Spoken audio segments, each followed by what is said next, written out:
What is going on, car bangers? Today's a mysterious Wednesday in LA. I'm Alejandro, and let's talk about cars. Yo, hit it, Pedro!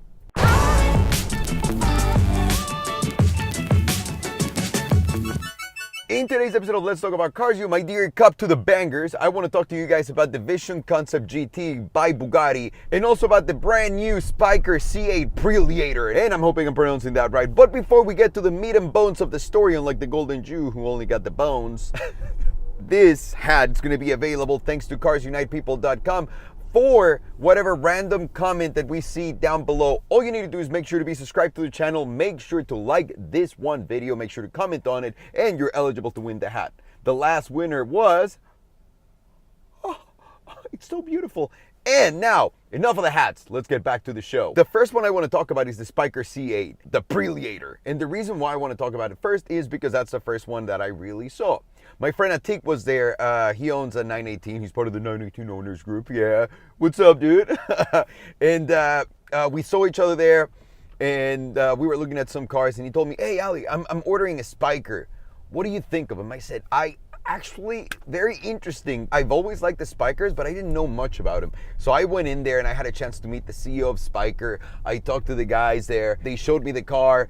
And it's awesome. Let me just tell you a little bit of the specs. Obviously, it's its own design. Spyker is the manufacturer. The C8 Preliator is the model. Spyker, obviously, as you guys know or might not know, they've had some financial difficulties in the past. So they declared bankruptcy, I think, early in the year, in January, and then they took the Spyker to Geneva, and now they're here, and they're planning on building 50 cars. These cars are going to be powered by a V8 engine, courtesy of Audi, a 4.2-liter engine that produces 520 horsepower, give or take 518, I think it is a figure.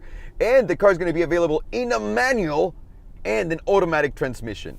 That is pretty dope. Manuals are disappearing, so anytime someone does naturally aspirated engine with a manual, I'm always curious to know what's going on. So the first thing you notice is the build quality of the thing. My God, there's leather goodness everywhere you look at the car. The switches, buttons, everything is inspired by a fighter jet from back in the day. And you can tell, you get into the car and it feels special. The car that we were looking at specifically didn't have a radio or entertainment system, but Spyker itself actually told us that they're able to put a nice screen on the right side of the dash so that you can do as you please if you desire to have a radio, but most people just want to hear the symphony that the engine makes.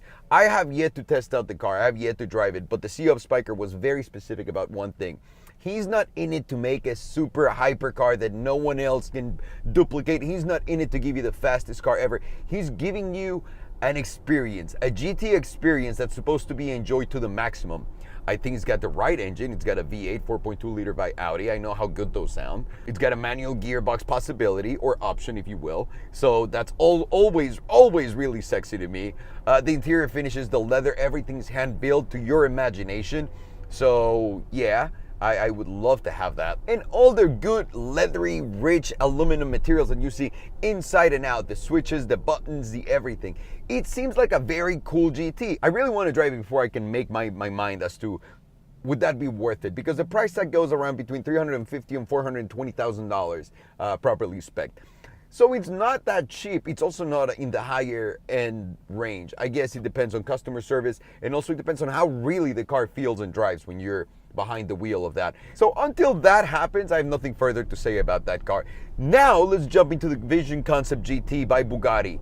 That thing is mega bunkers. I've seen it before. We all saw the Vision GT concept because he was inspired by the video game. And Bugatti first made it just as an exercise to say, let's see what we can build. As far as the Bugatti imagination, go back and win Le Mans. That's what they're going to do. They're going to apply the video game rules, which are pretty close to real, actually, because when you account for all the gravity that goes into it, downforce, G-forces pulled by every car, sticky tires, how much can they, like the games are getting more and more realistic. So Bugatti put that together, put it on the game. They gave it 2,600 horsepower on the game. They released that car before they released the Chiron. I mean, for the people to see. People saw it, fell in love with it without realizing that was a Chiron underneath that. And then I said to myself, wow, that's a pretty cool car. They're never going to do it. Looks great. The Chiron is a beautiful looking beast. I'm down. And then And then we walked around through car show. We looked at the car. Once you get really close, you start to notice all the proper aero, all the proper things that they did. You know that floating chassis that the Nebula has, where you can see the air scoops from underneath the tires, and the chassis goes whoop. It makes like a V from the front.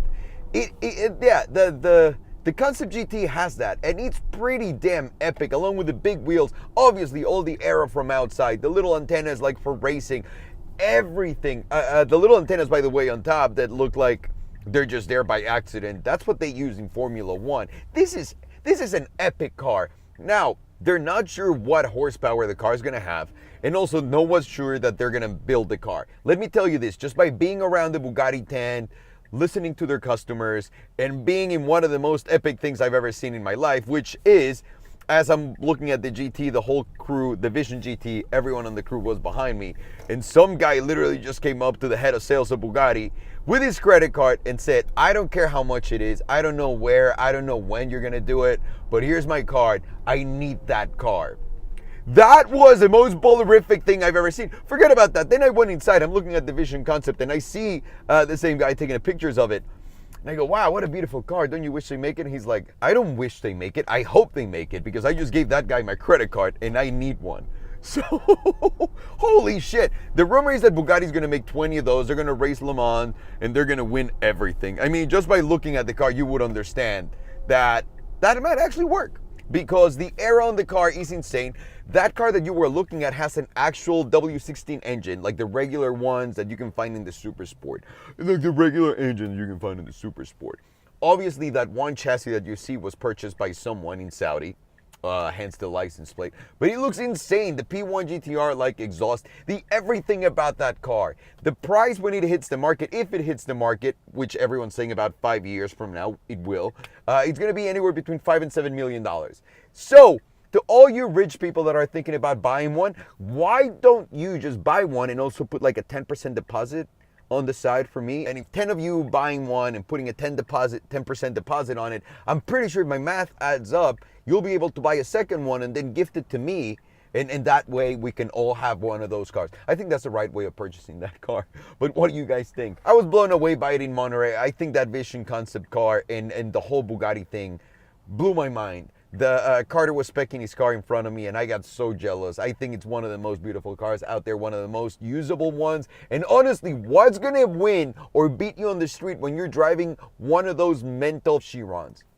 Nothing. And I think the Vision GT is only going to take that concept and make it higher for Bugatti and put them in a better place. So, Cup Bangers, let me ask you the question of the day. Which one of these two is your favorite and why? Thank you so very much for watching. As always, I'm Alejandro, and I do not approve this message. Take it easy. Whoop.